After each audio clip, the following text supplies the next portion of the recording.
Welcome back to episode 4 of Echo Disrupted. This is the mashup. This is where we discuss all trending topics, and make sure you like, share, and subscribe if you're watching us on YouTube. You'll also find us on Spotify as well, soon to expand. Let's get it. What are we talking about today?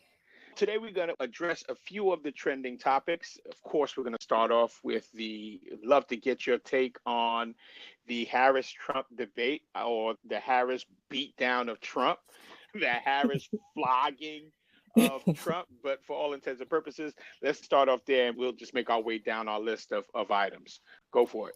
I'd love to get your feedback. The nation saw what happened. The world saw what happened. The only person that didn't see it was Donald Trump. But Right.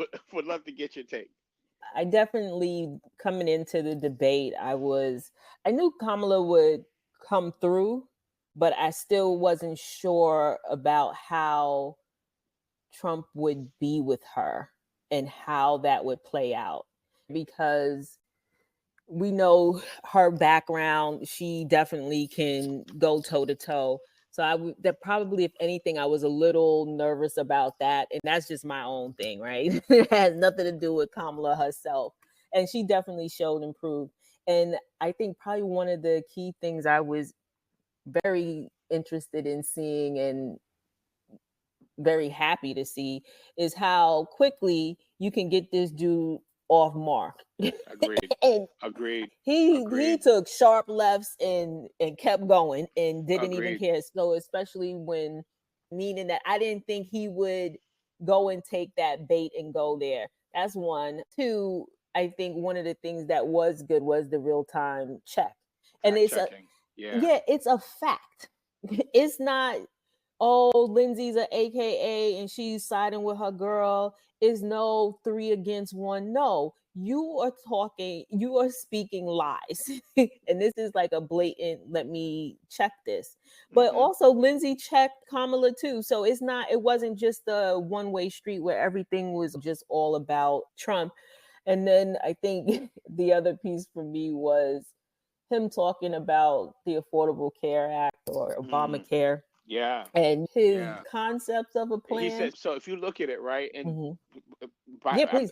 if I can just interject. Yo, absolutely. If you look at it, Trump's been running against Obamacare specifically for 12 years now. And still has no plan. And it was masterful how she made him put that on Front Street. He says, right, I'm not president now. I don't have the plan. I have concepts of a plan. But what's crazy is that, if I had my memory correct, what he tried to do with Obamacare was pull the subsidies from the plans, which would in turn make the plans higher.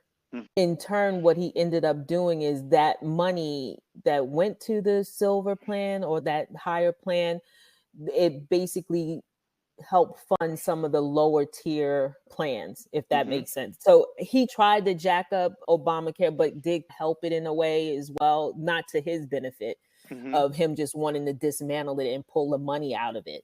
I think we already know. He just speaks like the real job that he has is to constantly run for president.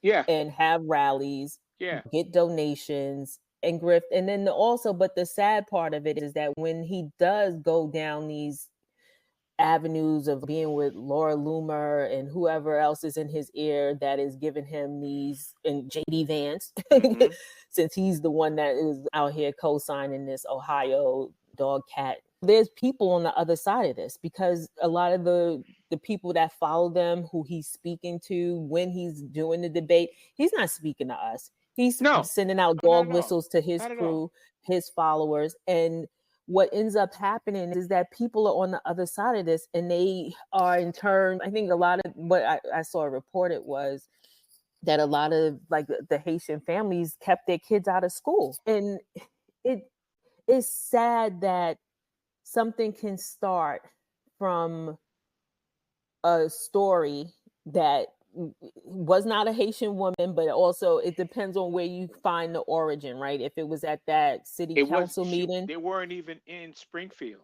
Right. But one guy gets up in the city council meeting and says something, and all of a sudden that one thing spirals, regardless of what the officials say in the town, regardless of what the police say. All of a sudden now is the whole build it up. Now everybody has access to AI. I ain't never see Trump run anywhere. He fell out his shoes at that damn rally in Butler. So where y'all coming up with all this AI shit? It's just crazy. They think Trump is Thanos, like right, or Superman, right? They have a cartoonish view of him.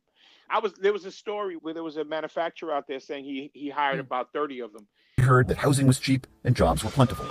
It started slowly. We had an application pool that was a little bit different. People coming to work here. People looking for jobs. What he's welding here again are welded axle components. Jamie McGregor is the CEO of McGregor Metal, which makes welded parts for the auto and farm industries.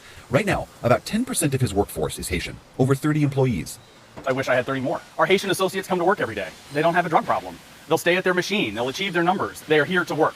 And so in general, that's a stark difference from what we're used to in our community. McGregor acknowledges the sudden arrival of so many new immigrants is a challenge on multiple fronts, but he believes this is partly how the industrial Midwest can regrow. We want more jobs in our community. And in order to fill those jobs, some jobs need to be people who are not originally from here. Mm-hmm. Saying that they are 30% of his workforce and he wish he could hire 30 more, right? Mm-hmm. Because they show up on time, they do their job, they get their numbers. Mm-hmm. And he says one of the things that he said that stuck out the most, he says, and they don't show up high on drugs. They're not coming in here overdose. And he says this can help revitalize manufacturing in the Midwest. The influx of these people complaining about immigrants or migrants. But the truth is, some of y'all don't want to work, right? These dudes, all they know how to do is grind. They grinded to get here, right? Mm-hmm. So this is the same problem that white men had when people started outsourcing, right? Mm-hmm. The minute competition, or the minute like the influx of Indians started coming, the Middle Eastern people started coming in, you're mm-hmm. taking these tech jobs and what have you, right? The mm-hmm. minute you guys got to compete, all of a sudden you crying like babies, right? Mm-hmm. Isn't America about competition? But the minute you guys have to compete, it's a problem.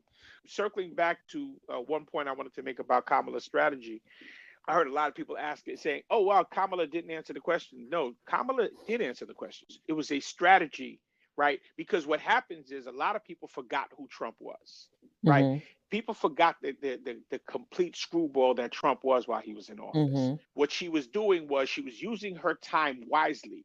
Essentially, people saying they don't know who she is. So she's establishing herself, essentially saying, this is what I did, right? Mm-hmm. This is what I did. This is who I am. By the way, this is who this mother effer is, mm-hmm. right? And perpetually reminding people, right? And people are like, oh, she's not answering the question. She's being evasive. No, first and foremost, a debate is about the pageantry. It's about mm-hmm. the show, right? Mm-hmm. You ain't going to get I've been watching debates my whole life. You ain't going to get a whole bunch of policy out of these dudes.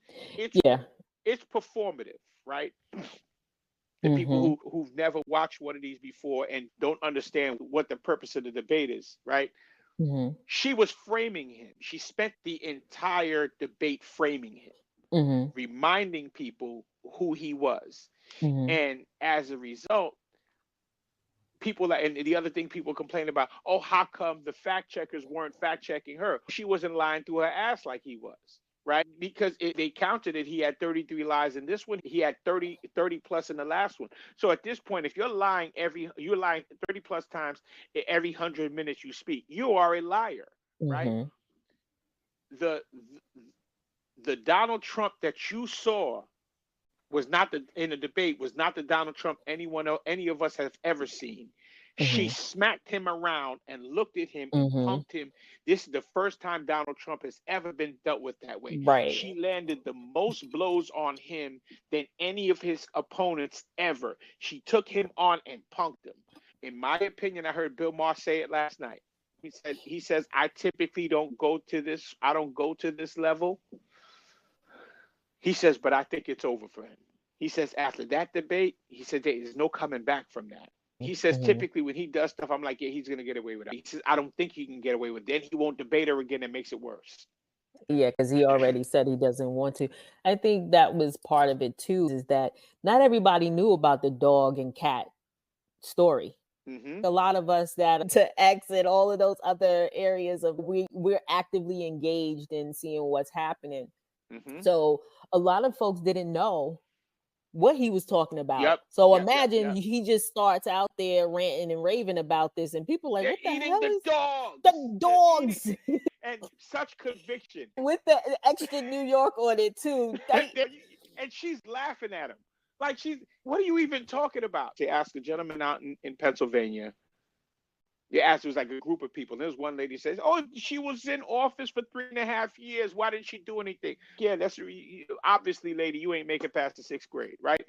But there was a gentleman who was very reserved. He says, listen, I wasn't necessarily leaning one way or the other. He says, but I thought Kamala Harris handled herself. She looked presidential.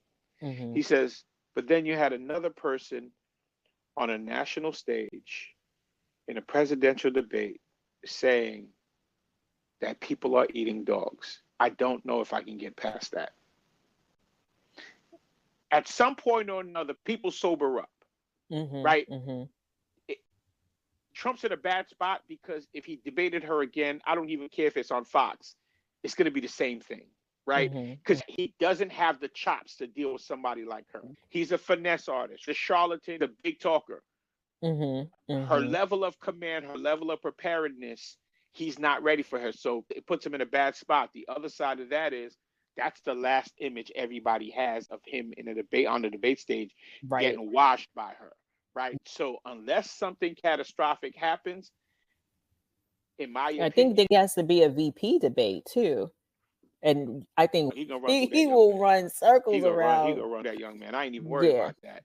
In terms of the implications, right? So one of the things, like, the polls are still tight, and this ain't all the polls are still tight. But if you look at, give me 1 second. If you look at the one thing, and I was listening to Roland Martin talk about how he had somebody on there, a poster on there saying that there's a lot of registrants that are not being counted. Just if you're looking at the numbers from this period last in 2020, amongst Black women, voter registration is up 176%. With young Latinos, Latinas, I got to be careful, it's up 150%. Black women, 98%. Black Americans, 86%. Young women overall, 84%. 8 million newly eligible Gen Zers have shown up since. 47% of those are people of color. So that's Asians, Latinos, and Blacks. It's those people are not being counted in these polls. Trump's number has always been 44 to 46. That's always been his number. He doesn't get above that. You have this influx of new voters coming in.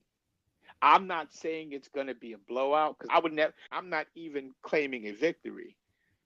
And I think with those numbers too, it's not 100 one for one that they're all going to vote Democratic either. Not everybody, but I would venture to say, because all of that happened since she jumped in. So that's all as of July 21st. So all this increase in activity has all happened after she decided to jump in. Right. Is it going to be everybody? No, but why wasn't it happening before July 27th? So and one of the things, I guess, the prognosticators are saying, those who are looking at those numbers, listen, at the end of the day, if these people, let's just say 75% of them fall her way, this is a done deal. Right. But we will see where it goes. Next thing, let's talk about some more fallout. So, Taylor, your thoughts on Taylor Swift and the Swifties joining the Avengers? It's funny. I saw it come out that night and I was like, wow, that's perfect timing, right? While you have such a captive audience of people watching, and then coming on the heels of that whole AI that they did the Trump campaign, or someone in that. So they're not saying, and I didn't do the due diligence to find out where the origins were, but it was an AI image, since they seem to be prolific in AI. Someone did an image that made it look like Taylor was supporting Donald Trump. So basically she didn't say anything about it. So I guess in that realm of the world, people were like, what happened? Why didn't she say anything? So I think this buildup and her doing it right after the debate was perfect timing in that sense. Yeah, the And timing was excellent. and it's interesting. I was looking up that they had a study that Harvard did that's about celebrity strengthening our culture of democracy. And it's a study on the impact of celebrity engagement on civic participation. And that's by Ashley Spillane. But basically, what the gist of the study is saying is that voters have a low, and these are like younger voters too that are more engaged in that realm, but basically saying that they're not so swayed by the politicians, right? They're not engaged with them, but you have a chance if you're a celebrity to get engagement from them. But if they feel that you're like genuine, if they feel that you are pointing them in the direction, not to say that, oh, you got to vote for Kamala, but hey, this is what I'm doing as a celebrity. So like Taylor said, I'm going with Kamala based off of what I've seen or whatever, but here's vote.org. Go do your research. Yeah. Here's the link. You can go figure it out. Like pointing them in the direction and not necessarily telling them what to do has been like very beneficial. Kylie Jenner did it, utilizing her Instagram to urge her followers to vote in 2020. So they're saying that the site to which she linked reported a 1,500% increase in traffic compared to the day before, and an 80% increase in the total users registering to vote. Kerry Washington, she communicated outside her fan base and recruited other celebrities to promote civic engagement. That the study referenced 32 million in organic earned media coverage, as well as 1 billion online engagements as a result of her efforts. Oh, wow. So now it starts to come together, right? And I know the Taylor numbers are still coming through as well, and those are pretty high. Umar was saying that he was refusing to do something. When I see Dr. Umar again, he's in the box now, right? He nicely goes in the box. I saw the interview, and I think what ended up happening is, in a nutshell, Joy Behar, I guess they started the lane of this discussion around, I guess they saw each other in Cuba, talking about that back when he went with the Obamas. And then she segued this kind of discussion into Taylor, because I think this was like maybe the day after, matter of fact, it was the day after the debate. And Taylor talking about her post and what she did and all this stuff. Basically, it came across like it was an uncomfortable discussion. And I'm going to drop the clip into this so people can hear it as well and see it. But basically, to have 14 people's undivided attention on something that they really should have been focusing on, which is the debate. But I mean, it's been a lot of talk this morning, huh? But Taylor Swift has now endorsed Kamala Harris. Yes. And she was very, I thought, very smart the way she did it. It was like, you do your research and you decide for yourselves. But a single cat woman, as she wants to call, I am voting for Kamala. Do you think, I always say that in this emergency that we're in, I think that the Who's artists just come out and speak for Kamala against Donald Trump, because he is an existential threat to the country. What do you say to that? You know what, I don't get too deep into politics. I didn't get a chance to watch the debate last night. I obviously have been watching like everybody else. I think voting is an individual choice. I think that you're right. You have to look at the reality of the country that we are and the country that we want to be, and find the candidate that you feel both are who fits the category of where we want to be. And that's it. And that's what you vote based off of. Who you highlight and how you choose to highlight it on whatever platform you have is your prerogative. Yes. Yeah. Everybody is not built to do that. You know, everybody's not built to do it. And all you can do is hope that the people you revere have good sense, and they're going to be doing the same thing. But what they do has nothing to do with what you do. Okay? This is yours. That's right. This is our election to win or to lose. He said, hey, I'm down with Kamala. But he said, I'm also saying that people need to do what they feel is right. Do your research. If somebody gravitates to whatever your points are, I'm paraphrasing, you go rock with them. So then, because it was uncomfortable, Whoopi jumped in and was basically like, hey, it's not built for everybody to do. You know what I mean? To be out there and be like, hey, Kamala, this is what you got to do. That's not for everybody. It does come across as a press, but I think Usher answered it correctly in the sense of that's what he felt. He said who he's rocking with and what everybody else should do. And that's why that study makes sense to me, because I think we have to really look at what exactly are we expecting from celebrity, because right now everybody, what if Taylor was on some Trump stuff? You know what I mean? So I just think that there's a lot that's put into it. I think if you can use your platform to guide someone to an objective source of here's where you need to go, this is what, check this out, this is where you can find out about registering to vote, and do your research, because everybody now, that's the big thing, do your research. Your phone is like a damn computer. Everybody can TikTok and do all the other stuff. So if you are so vested, you can find some, now the key is discernment and figuring out what is proper information. But it's just a matter of how much can you put on a celebrity to guide you, if that makes sense. I think, and it goes back to what we've spoken about in previous episodes, where a celebrity ain't gonna make me vote one way or the other, right? At the end of the day, you're a celebrity, I'm not. Your tax bracket and mine are completely different. So I acknowledge and understand that there are people out there who need that push, right? Who need somebody to tell them what to do. But as far as her being a Trump supporter, that's the likelihood of that. Trump, typically the people who back Trump are usually the bottom barrel people, right? The Waka Flockas of the world, right? The Kodak Blacks of the world, right? Or these obscure Latin singers are all of a sudden flocking to Trump, right? Like he won't deport their monkey ass the minute he get in the office. What do you people even? And again, my analogy is, it's like you watching a roach beg for roach sprays. Do you understand what the implications are? Apparently they don't. But yeah, maybe if she's not for Trump, maybe she's for Jill Stein or some other third party. Then the topic gets a little interesting, right? Because I think, honestly, I'm calling it, if Kamala and Walz wins, people are gearing up now. So say 4 years from next year, what is that? Hit me with my math. 20. Okay.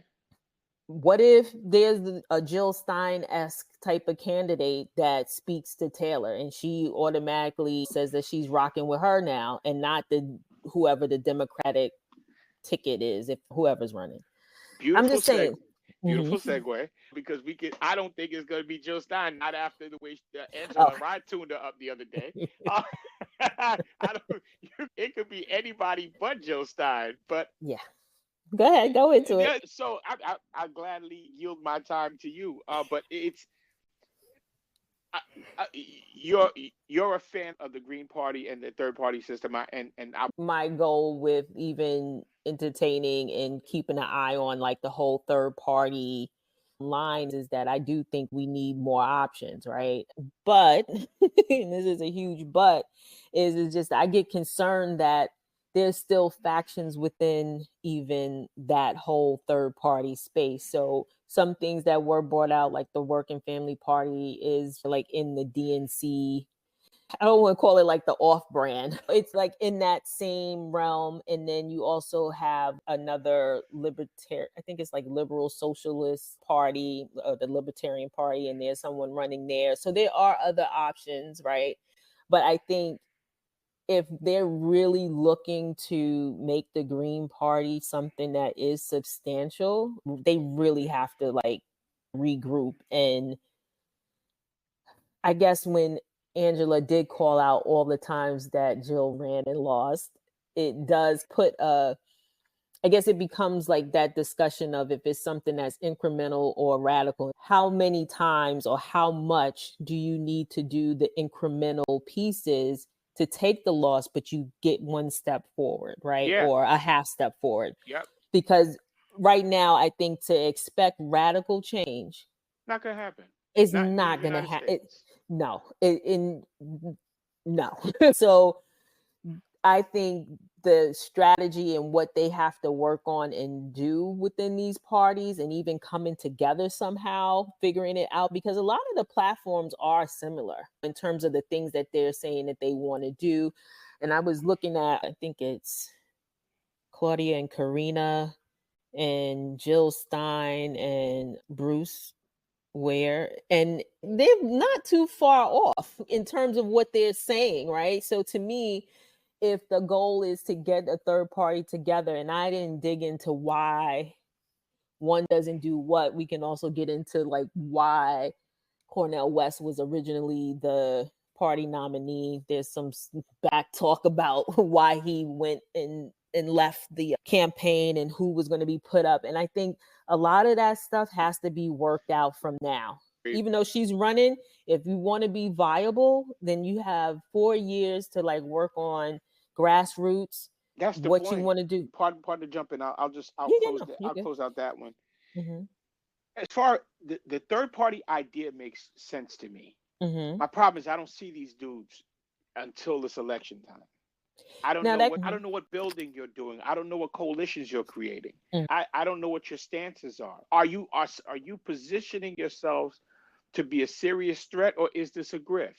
Because if you come out every 4 years and you're not gaining an inch between those 4 years, what are we doing? So at what point does Jill Stein age out and somebody else with more energy and fresher ideas comes in and takes her place? At what point does that happen? Because again, I've seen Jill Stein. I can't tell. I know for at least the last 2 cycles, right? I don't know if she was in the cycle before that. Are you trying to be disruptive for the sake of being disruptive? Or do you actually have a plan to kind of position yourselves to be able to make the change that you're asking? Because to me, this is when one of the things Mark Lamont Hill said, Van Lathan said that I picked up on. She has more of an activist energy. And I think people really confuse politicians with activists. Those are never the same thing. Totally different. Agreed. That was a valid point he brought up. Shout out to Ross Barack over there in Newark, right? Him being able to make that pivot. But the reality, that's not normally the case, right? So it's moving on from that. But I think I'm interested to see what they look like, because at least now, watching AOC go at her and then Angela Rye put the finishing touches on, I'm curious to see what happens next. Yeah, that is going to be interesting, because I think we would be better served with having another option out there. I totally agree. One of the things that you touched on about celebrities and the work and the impact that they have, I think it's twofold. I think you have the Faison Loves of the world, right? I knew you knew I was going. It's Faison Love. It's Math Hoffa, right? Oh my Lord, right? The other one is Sway Lee, right? The front man for Ray Shremmerd, right?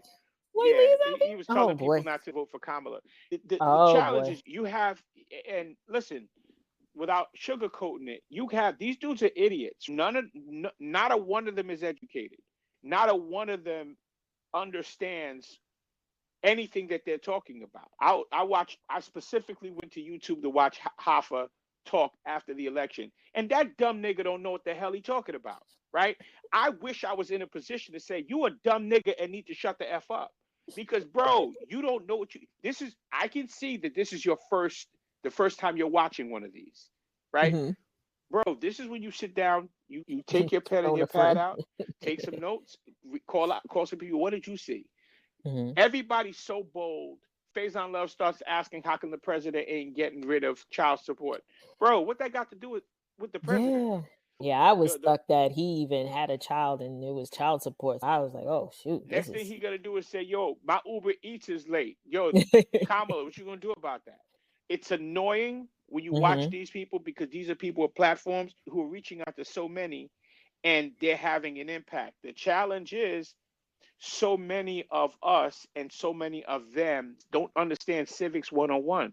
They simply don't know what any of this stuff means. They don't know what these different political positions are. They don't know what they do. I am all for bringing Schoolhouse Rock back. I know, right? On steroids.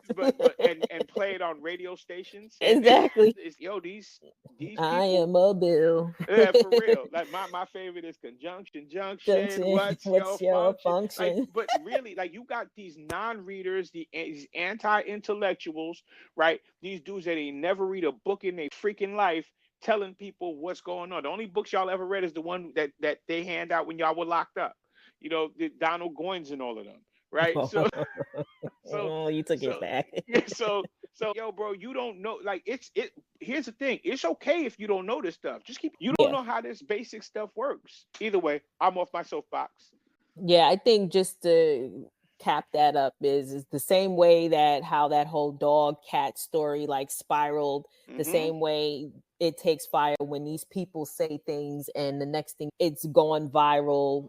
And luckily there are sometimes based on what your celebrity is, like Roland Martin or someone Plies even in his own way will come out and say something hysterical. So I guess however it works, but I think the one thing we don't want is it's like that fine balance between you want someone to actually still feel like they could say something, but it has to be like in a way that you're actually trying to get someone to help you understand, not just spitting out stuff and then it takes fire and grows into something that it doesn't need to be. That's pretty much what we're encountering now anyway.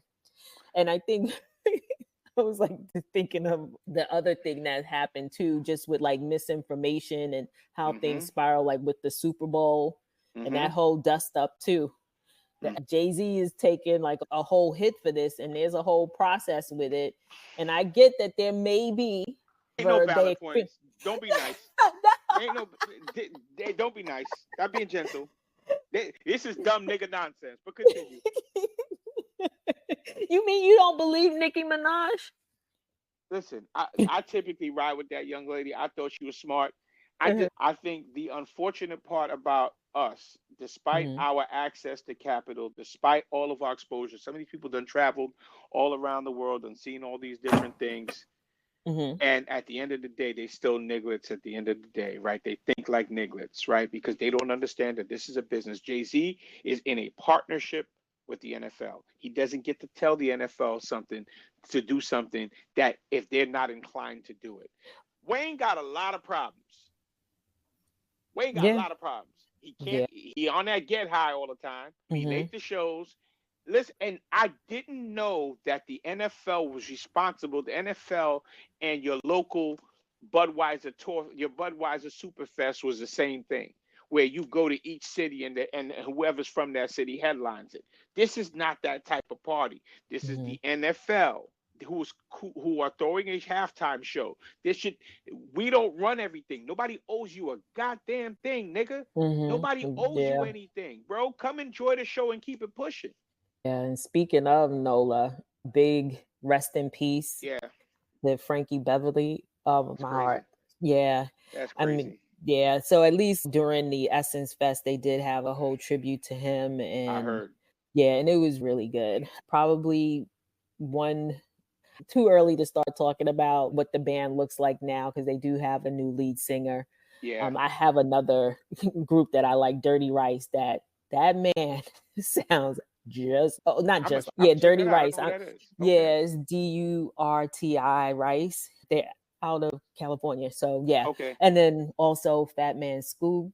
Yeah. Man, that's my Harlem dude. Yeah. Contemporary too. Yep. These guys are getting really close. And the one and only, never duplicated James Earl Jones, who's the other one, who's the third, who's the trifecta in the people dying in threes.